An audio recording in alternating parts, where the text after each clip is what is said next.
everyone, and welcome to Mind on Monday. Today, we will look at how nurture and socialization impacts women's paths in self-development. Mind on Monday is a weekly series of short lessons designed specifically to help you improve yourself, improve your daily life, find motivation, and find courage to pursue your life's dreams and be your best self, all in less than a coffee break. My name is Agla Vaite, and I am here to take you on a journey of self-discovery.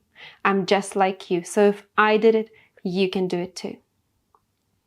Lots of studies talk about the difference in socialization between men and women, but there's one specific TED Talk that truly inspired me when I was writing this episode, and I will leave a link to it in the description so that you can go and watch it after this if you like.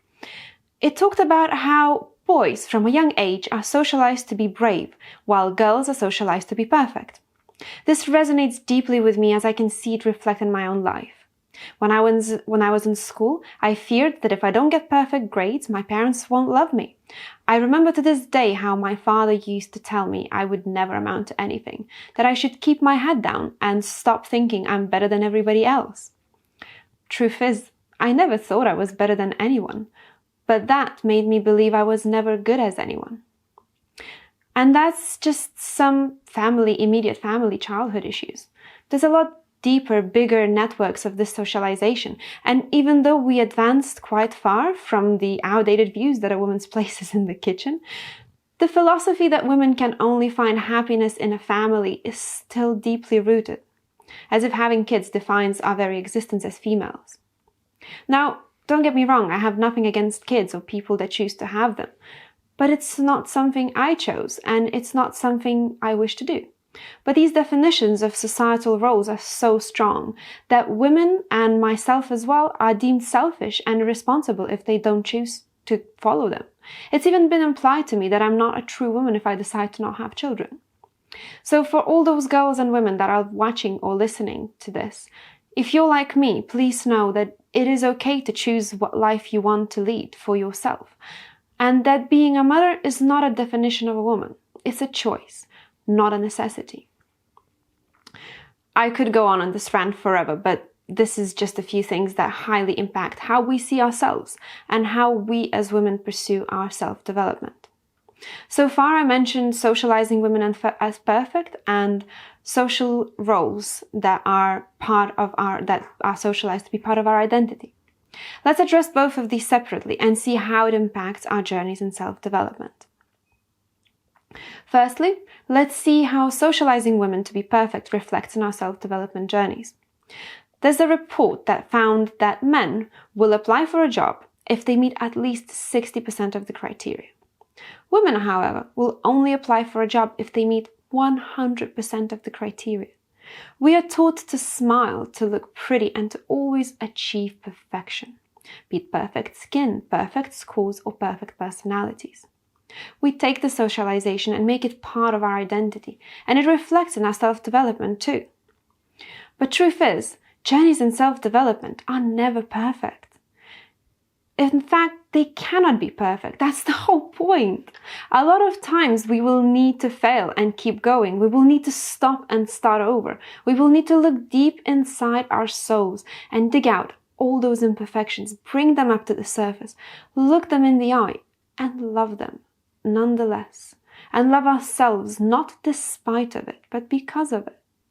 And because we are taught to hide our imperfections behind makeup, behind clothes, behind Instagram filters and perfect smiles our entire lives, a lot of times women don't even start to try in fear they may not be perfect at it. This needs to change. My advice is stop being perfect, be brave, take risks, learn to face your fears, push yourself out of your comfort zone, teach yourself to be imperfect. Do it small steps every day, one little imperfection at a time.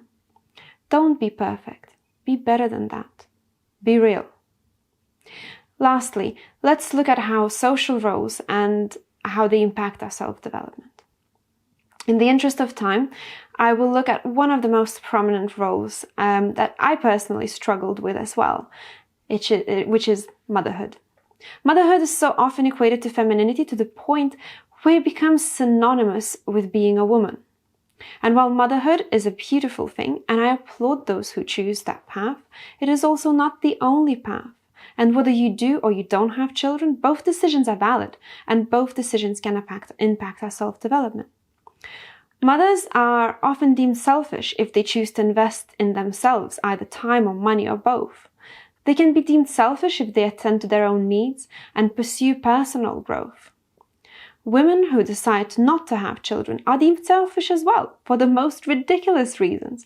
For example, my mom actually once even told me it was my responsibility to ensure the survival of our nation and our culture. And by deciding to not have children, I'm basically dooming our entire civilization to extinction. It's funny, but I'm not actually even exaggerating. Learning to be brave is very important here too. But we also need to learn some critical thinking. We need to learn to say no. We need to learn to define our own roles.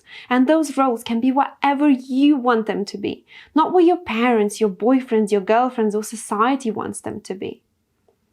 Look at the mirror and ask yourself, what do you truly want? And even if you don't know, that's great. This is your chance to find out. Go out there, explore and decide, but decide for yourself. And don't let others make that decision for you. And because I feel like this is the most important message of this entire episode, I will say this again. Don't be perfect. Be better than that. Be real. That's all for this week. Thank you very much for watching or listening. And if you enjoyed this episode, please hit subscribe, give me a thumbs up, and leave a comment below. Next week, we will be talking about affirmations and how to do them correctly for the biggest possible impact. Thank you once again. Please share this with your friends and family. And if you found this useful, share it with those who you think would benefit from watching this. I hope you have a fantastic week. I will see you all again next week. Same place, same time. And remember, you improve your life by improving one day at a time.